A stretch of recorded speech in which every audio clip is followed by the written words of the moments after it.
Hello students, आज हम cover करेंगे बिजनेस लॉ में कॉन्ट्रैक्ट एक्ट का चैप्टर नंबर 14, जिसका टाइटल है consequences of breach of contract. Consequences of breach of contract को हिंदी में अनुबंध खंडन के परिणाम कहा जाता है।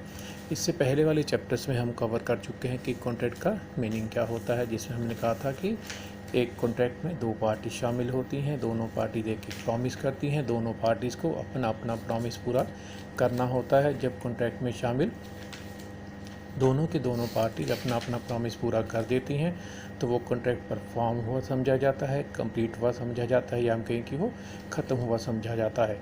लेकिन यहाँ हमने कॉन्ट्रैक्ट के साथ क्या वर्ड जोड़ दिया, वो टर्म है ब्रीच, जिसे हमने कहा कि वो खंडन होता है। तो ब्रीच ऑफ कॉन्ट्रैक्ट का मीनिंग क्या होता है? ब्रीच ऑफ कॉन्ट्रैक्ट का मीनिंग होता है कि एक कॉन्ट्रैक्ट में शामिल जो दो पार्टीज होती हैं, अगर उन दोनों पार्टीज में से कोई भी एक पार्टी अपना प्रॉमिस पूरा करने से मना कर देती है तो उस केस में कहा जाएगा कि वो पार्टी अनुबंध का खंडन कर रही है, वो अपना प्रॉमिस पूरा नहीं कर रही है, वो ब्रीच ऑफ कॉन्ट्रैक्ट कर रही है। तो इस सिचुएशन को हम ब्रीच ऑफ कॉन्ट्रैक्ट या अनुबंध का खंडन बोलते हैं। सपोज ए और बी के बीच में कॉन्ट्रैक्ट हुआ कि ए बी को 50,000 रुपये का माल बेचेगा, माल देगा, एक पर्टिकुलर डेट तय हो जाती है और उस पर्टिकुलर डेट को वो बी को वो सामान देने से मना कर देता है। तो यहाँ क्या कहेंगे कि ए ने अपना प्रॉमिस पूरा नहीं किया, ए यहाँ पर ब्रीच ऑफ कॉन्ट्रैक्ट कर रहा है, वो अनुबंध का खंडन कर रहा है। अब इस सिचुएशन में जो पार्टी अपना प्रॉमिस पूरा नहीं करती है, जैसे कि वो यहाँ पर ए है, तो उस पार्टी को हम बोलते हैं दोषी पक्षकार, उसे हम डिफ़ॉल्टर पार्टी बोलते हैं। जो पार्टी कॉन्ट्रैक्ट को पूरा करने के लिए तैयार है, पूरा करना चाहती है, जैसे यहाँ पर बी है कि बी सामान खरीदने के लिए तैयार है लेकिन उसे सामान नहीं मिल रहा है, तो उसे पीड़ित पक्षकार कहा जाता है। उसे पीड़ित पक्षकार को हम एग्रीड पार्टी बोलते हैं और इस सिचुएशन को हम ब्रीच ऑफ कॉन्ट्रैक्ट की सिचुएशन बोलते हैं। इस चैप्टर में जो पॉइंट हमने मेनली डिस्कस करना है वो ये है कि अगर ब्रीच ऑफ कॉन्ट्रैक्ट हो जाता है तो उस सिचुएशन में जो एग्रीड पार्टी होती है, जो पीड़ित पक्षकार होती है, उसे डिफ़ॉल्टर पार्टी के अगेंस्ट क्या क्या अधिकार मिलते हैं, उसके पास क्या क्या ऑप्शन हो सकती हैं, वो क्या क्या ऑप्शन यूज़ कर सकता है। जैसे इस केस में अगर बी उस कॉन्ट्रैक्ट को पूरा करना चाहता था लेकिन कॉन्ट्रैक्ट पूरा नहीं हुआ तो बी को ए के अगेंस्ट क्या क्या अधिकार मिलेंगे, ये इस चैप्टर का सबसे मेन पार्ट है जो हम इसमें आने वाले टॉपिक में कवर करेंगे। लेकिन उससे पहले हमने एक पॉइंट और डिस्कस करना है। जो ब्रीच ऑफ कॉन्ट्रैक्ट है वो फर्दर दो तरह का हो सकता है, उसकी दो टाइप्स हो सकती हैं। वो कौन कौन सी होंगी? पहली जो टाइप होती है वो अभी हमने डिस्कस की, उससे हम ब्रीच ऑफ कॉन्ट्रैक्ट बोलते हैं या उसे एक्चुअल ब्रीच ऑफ कॉन्ट्रैक्ट भी कहा जाता है। इसी एग्जांपल को अगर हम कंटिन्यू करें कि ए और बी में कॉन्ट्रैक्ट हुआ 1 जनवरी को और ये तय हुआ कि ए बी को 5 जनवरी को 50,000 का माल देगा और बी 5 जनवरी को उससे 50,000 रुपये पे कर देगा। यहाँ 5 जनवरी को अगर ए बी को वो 50,000 का माल देने से, गुड्स देने से मना कर देता है तो क्या सिचुएशन हो जाएगी कि जिस दिन वो कॉन्ट्रैक्ट पूरा होना था उस दिन अब वो कॉन्ट्रैक्ट पूरा नहीं होगा। इस सिचुएशन को एक्चुअल ब्रीच ऑफ कॉन्ट्रैक्ट कहा जाता है, जिसे हम वास्तविक अनुबंध का खंडन भी कहते हैं। दूसरी सिचुएशन इसमें होती है जो ब्रीच ऑफ कॉन्ट्रैक्ट की, उसे एंटीसिपेटरी ब्रीच ऑफ कॉन्ट्रैक्ट कहा जाता है, प्रत्याशित या पूर्वानुमानित खंडन। प्रत्याशित या पूर्वानुमानित खंडन का मतलब होता है, हम इसी एग्जाम्पल को और थोड़ा सा चेंज करते हैं कि ए और बी के बीच में कॉन्ट्रैक्ट हुआ 1 जनवरी को, जिसमें यह तय हुआ कि ए बी को 10 जनवरी को 50,000 रुपये का माल देगा। अब ये उनमें आपस में तय हो गया। तय क्या हुआ कि ए ने बी को 10 जनवरी को 50,000 रुपये का माल देना है और बी ने उस दिन उसके जो पेमेंट बनती है वो उसको दे देनी है। अगर ये कॉन्ट्रैक्ट 10 जनवरी को पूरा हो जाता है तो किसी तरह का कोई भी डिस्प्यूट नहीं होगा। लेकिन यहाँ पर सपोज़ अगर ए 5 जनवरी को बी को ये मैसेज भेज देता है या उसे वो कन्वे कर देता है, उसे फ़ोन कर देता है कि मैं आपको 10 जनवरी को माल जो देने वाला था वो मैं नहीं दूंगा, तो इसका मतलब क्या होगा कि ए ने ब्रीच ऑफ कॉन्ट्रैक्ट कर लिया। लेकिन इसे हम एक्चुअल ब्रीच ऑफ कॉन्ट्रैक्ट की बजाय नाम क्या दे देंगे, हम इसे एंटीसिपेटरी ब्रीच ऑफ कॉन्ट्रैक्ट का नाम दे देंगे। उसका रीज़न क्या है कि 10 जनवरी को जो कॉन्ट्रैक्ट पूरा होना था उसका फ्यूचर हमें कब पता चल गया, वो पहले ही पता चल गया। हम 5 जनवरी की बात कर रहे हैं, 5 जनवरी को ही हम यहाँ पर यानी कि बी यहाँ पर एंटीसिपेट कर सकता है कि 10 जनवरी को ये कॉन्ट्रैक्ट पूरा होने वाला नहीं है। तो इस सिचुएशन को एंटीसिपेटरी ब्रीच ऑफ कॉन्ट्रैक्ट कहा जाता है। लेकिन ब्रीच ऑफ कॉन्ट्रैक्ट के केस में एक चीज़ बिल्कुल क्लियर है कि ब्रीच ऑफ कॉन्ट्रैक्ट में सिचुएशन यही है कि दोनों पार्टीज में से एक पार्टी अपना प्रॉमिस पूरा करने से मना कर रही है, दूसरी पार्टी उसे पूरा करना चाहती है। जो पार्टी पूरा करना चाहती है वो पीड़ित पक्षकार होगी, वो एग्रीड पार्टी होगी, और जो पार्टी गलती करती है, जो दोषी पक्षकार है, उसे डिफ़ॉल्टर पार्टी कहा जाएगा।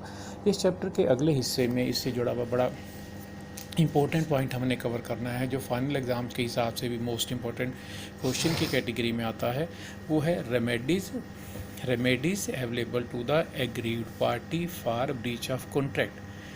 कि ब्रीच ऑफ कॉन्ट्रैक्ट के केस में एग्रीड पार्टी के पास क्या क्या रेमेडीज़ होती हैं, क्या क्या ऑप्शन होती हैं, या इसे rights of agreed party against defaulter भी कहा जाता है कि एग्रीड पार्टी को डिफ़ॉल्टर के अगेंस्ट क्या क्या अधिकार मिलते हैं। वो सारे पॉइंट्स हम यहाँ पर वन बाय वन एक्सप्लेन करेंगे। सबसे पहली जो रेमेडी, सबसे पहला जो एक उपचार जिसे हम कहते हैं जो एग्रीड पार्टी के पास अवेलेबल होता है, उसे कहा जाता है एक्सोनरेशन फ्रॉम परफॉर्मेंस, या इसे कैंसलेशन भी कहा जाता है, कैंसलेशन ऑफ कॉन्ट्रैक्ट। अगर एक कॉन्ट्रैक्ट में एक पार्टी ने अपना प्रॉमिस पूरा नहीं किया तो उस केस में जो दूसरी पार्टी, जो एग्रीड पार्टी होती है, उसको सबसे पहला अधिकार मिलता है, उसे कहा जाता है एक्सोनरेशन फ्रॉम परफॉर्मेंस। की वहाँ पर अब एग्रीड पार्टी को भी अपना प्रॉमिस पूरा करने की ज़रूरत नहीं होगी। जैसे ए ने 50,000 का सामान देना था, ए ने अगर वो सामान बी को नहीं दिया तो बी को भी अब उसे वो अमाउंट देने की ज़रूरत नहीं है। एक ने अगर गलती की है तो दूसरे को उसका एडवांटेज मिलेगा कि दूसरे को कॉन्ट्रैक्ट का वो हिस्सा जिसके लिए उसने कॉन्ट्रैक्ट किया था 50,000 रुपये देने का, अब वो पैसे देने की ज़रूरत नहीं है। वो कॉन्ट्रैक्ट कैंसिल हुआ समझा जाता है, ख़त्म हुआ समझा जाता है। एग्रीड पार्टी भी अपनी जिम्मेवारी से मुक्त हो जाती है, वो अपनी रिस्पॉन्सिबिलिटी से मुक्त हो जाती है। इसीलिए इसे एक्सोनरेशन फ्रॉम परफॉर्मेंस कहा जाता है कि उसे अपने प्रॉमिस को परफॉर्म करने से उससे मुक्ति मिल जाएगी, उसे वो प्रॉमिस पूरा करने की आवश्यकता नहीं होगी। दूसरा इसमें जो अधिकार मिलता है एग्रीड पार्टी को, उससे कहा जाता है claim for damages. Claim for damages को कहा जाता है हर जाने के लिए अधिकार। हम एक एग्जांपल लेते हैं, सपोज़ एक्स ने और वाई ने आपस में कॉन्ट्रैक्ट किया कि एक्स वाई को 10 लाख रुपए का माल 10 दिन के बाद डिलीवर करेगा, और वाई ने इस बात के लिए यस कर दी, दोनों के बीच में कॉन्ट्रैक्ट हो गया। लेकिन जो 10 दिन के बाद की एग्जैक्ट डेट आई, उस दिन एक्स ने वो सामान वाई को देने से मना कर दिया।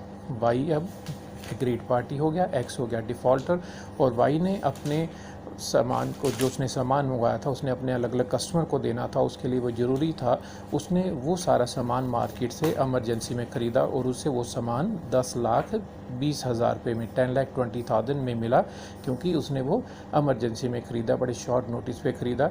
अब यहाँ जो ये 20,000 रुपये का नुकसान वाई को हुआ है, वो किसकी गलती की वजह से हुआ है? वो एक्स की गलती की वजह से हुआ है, डिफ़ॉल्टर की गलती की वजह से हुआ है। तो वाई को यहाँ ये अधिकार मिल जाएगा कि उससे एक्स से अपना जो लॉस हुआ है, जो 20,000 रुपये का लॉस हुआ है, वो रिकवर करने का अधिकार होगा। वो कंपनसेशन क्लेम कर सकता है। अगर एक्स को कंपनसेशन नहीं देता तो वाई को यहाँ एक्स के खिलाफ कोर्ट में जाने का भी अधिकार होता है। लेकिन रूल क्या होता है कि यहाँ पर जो हमारा नॉर्मल लॉस हुआ है, जो जेन्युइन लॉस हुआ है, जो जस्टिफाइड लॉस हुआ है एग्रीड पार्टी को, एग्रीड पार्टी वही जस्टिफाइड जेन्युइन लॉस रिकवर कर सकती है। ये नहीं कि हम जितना मर्जी लॉस उस पार्टी से रिकवर कर लेंगे। तो जो डैमेज होता है वो हम क्लेम कर सकते हैं, एग्रीड पार्टी वो क्लेम कर सकती है। लेकिन डैमेज क्लेम करने के बहुत सारे रूल्स हैं जो इस चैप्टर के अगले हिस्सों में भी हमने कवर करने हैं। नेक्स्ट जो एक रेमेडी एग्रीड पार्टी को मिलती है, उससे कहा जाता है claim for quantum merit. Quantum merit का मतलब होता है क्लेम फॉर रीजनेबल रेमुनरेशन या इसे claim for remuneration according to the work done भी कहा जाता है। जितनी योग्यता उतना काम, जितना काम उतना दाम, जितना हमने अर्जित कर लिया है उतना पैसा वसूल करने का अधिकार। अगर एक कॉन्ट्रैक्ट हुआ, हम अगर एक सिंपल सा एग्जांपल लेते हैं, सपोज एक पर्सन के साथ आपने कॉन्ट्रैक्ट किया कि वो आपके लिए मकान बनाने का काम करेगा, उसने आपके लिए मकान बनाने का काम करना है और आपने उसकी पेमेंट करनी है, सारी टर्म्स एंड कंडीशन तय हो गई और वो पर्सन आपके लिए बिल्कुल सही तरह से काम कर रहा है, बिना किसी गलती के काम कर रहा है, प्रॉपर प्रोसीजर फॉलो करते हुए काम कर रहा है, कोई वो गड़बड़ी भी नहीं कर रहा। लेकिन कुछ समय के बाद आप उसे बिना किसी कारण से अगर काम से हटा देते हैं, काम से अलग कर देते हैं, आप उसे कहते हैं कि हम आपसे काम नहीं करवाएंगे, तो आप डिफ़ॉल्टर हो गए और वो पर्सन एग्रीड पार्टी हो गया। अब उस पर्सन को ये अधिकार होगा कि उसने उस समय तक, जिस समय तक मकान का जितना भी काम आपके लिए किया है, उस समय तक का जो भी रीजनेबल रेमुनेशन तय की गई शर्तों के हिसाब से है, वो आपसे रिकवर कर सकता है और आप भी उसे वो देने से मना नहीं कर सकते हैं। लेकिन सपोज़ अगर वो पर्सन खुद काम छोड़ करके चला जाता है तो वो डिफ़ॉल्टर हो जाएगा, उस केस में उसे ये अधिकार नहीं मिलेगा। लेकिन ऐसी सिचुएशन में भी अगर मामला कोर्ट में जाता है, कोर्ट तब भी यही कहेगा कि ठीक है उसने गलती की है, लेकिन उसके बावजूद उसने काम तो किया है, उसे रिजनेबल रेमुनेशन तो तय की गई शर्तों के हिसाब से मिलना ही चाहिए। तो ये रूल जो कहलाता है, ये जो रेमेडी कहलाती है, ये क्लेम फॉर क्वांटम मेरिट कहलाती है या रिजनेबल रेमुनेशन क्लेम करने का अधिकार ये कहलाता है।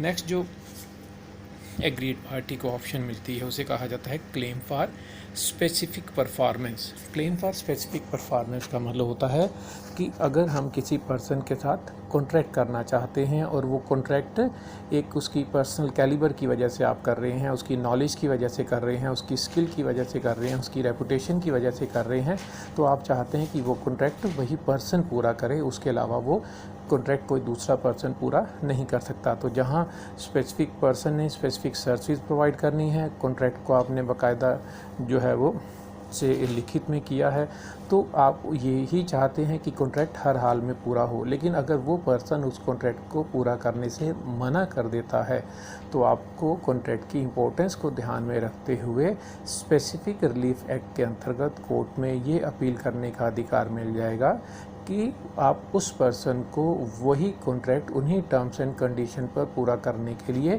फोर्स कर सकते हैं। कोर्ट को अगर लगता है कि उस कॉन्ट्रैक्ट का पूरा होना आपके लिए बहुत इंपॉर्टेंट है, तो कोर्ट उस पर्सन को वो कॉन्ट्रैक्ट उन्हीं टर्म्स एंड कंडीशन पर पूरा करने के आदेश दे सकती है। लेकिन ये डिसीज़न कोर्ट के द्वारा लिया जाना होता है, ये हमारी अपनी मर्जी पर डिपेंड नहीं करता है।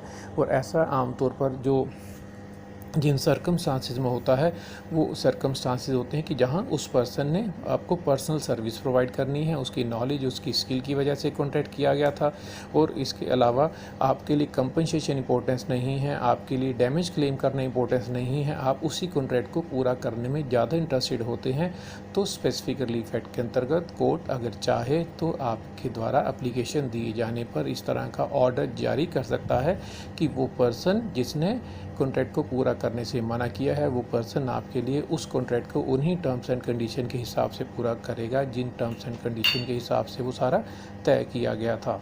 नेक्स्ट जो अधिकार एग्रीड पार्टी को मिलता है वो कहलाता है क्लेम फॉर इंजंक्शन, INJUNCTION। इसे निषेधाज्ञा भी कहा जाता है। ये एक तरह का नेगेटिव ऑर्डर होता है, ये एक नेगेटिव नेचर का अधिकार होता है। इसको हम एक बड़े सीधे से एग्जांपल से समझते हैं। सपोज़ आपने एक बैंकेट हॉल बुक किया और वहाँ आपने एक सिंगर को बुलाने के लिए कॉन्ट्रैक्ट किया कि एक सिंगर आएगा और वहाँ पर वो आपके लिए परफॉर्मेंसेस देगा और उसको आप उसके शो के लिए टिकट्स आप बेचेंगे। तो यहाँ पर अगर वो सिंगर आपको ड्यू डेट पर आने से मना कर देता है, तो वो सिचुएशन क्या हो जाएगी, आपका लॉस होने की संभावना है और वो उस दिन कहीं और शो करने के लिए पैसे ले लेता है, एडवांस ले लेता है। तो आपको कोर्ट में जा कर के ये अपील करने का अधिकार होगा कि इस दिन उसने आपके लिए काम करने के लिए हाँ किया था, अब वो उस काम को आपके लिए नहीं कर रहा बल्कि किसी दूसरे पर्सन के लिए कर रहा है। तो कोर्ट एक इंजंक्शन ऑर्डर, एक स्टे ऑर्डर आपको दे देगा। वो उस पर्सन के अगेंस्ट ऑर्डर होगा कि वो पर्सन जब तक आपके साथ अपना जो डिस्प्यूट है वो सॉल्व नहीं कर लेता, तब तक वो कहीं और काम नहीं करेगा। तो इस तरह का जो ऑर्डर होता है उसे नेगेटिव ऑर्डर कहा जाता है, लेकिन ये भी कोर्ट की डिस्क्रिशनरी पावर होती है। ये अधिकार देने की जो स्पेशल पावर है वो कोर्ट के पास होती है। कोर्ट सर्कमस्टांसेस में जस्टिफाइड सिचुएशन होने पर ही इस तरह का इंजंक्शन ऑर्डर देने के ऑर्डर जारी करता है। तो ये 5 अलग अलग सिचुएशन हैं जिन्हें हम remedies available to the agreed party बोलते हैं, या इन्हें हम rights available to the agreed party for breach of contract वाली कैटेगरी में एक्सप्लेन करते हैं। ये इस चैप्टर का पहला पार्ट था। इस चैप्टर का अगला पार्ट हम सेकेंड लेक्चर में कवर करेंगे। Thank you.